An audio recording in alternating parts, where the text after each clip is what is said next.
mapapatanong ka na lang talaga. Saan nga ba ang direksyon ng aking mga paa? Mga paang tila pagod na sa kakahakbang.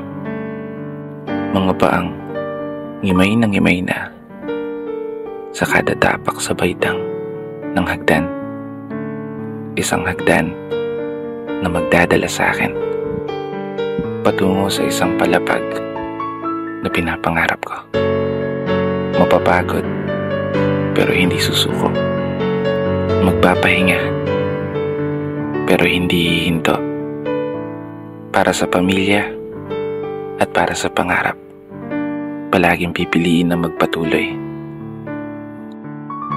Kasi alam mo, kung ang pagod ay kapalit ng magandang kinabukasan, wala kang dahilan para sukuan ng pagod. Wala kang dahilan para hindi ka bumangon.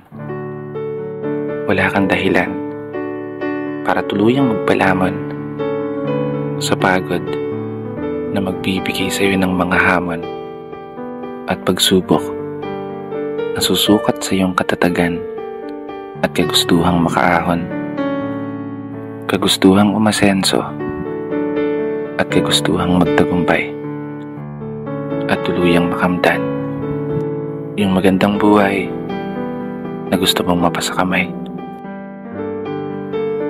Kaya naman, tatagan mo ang mga paa mo at tibayan ng loob sa iyong paglalakbay at umasa kang kalakip ng bawat pagod ay may masaganang buhay na naghihintay.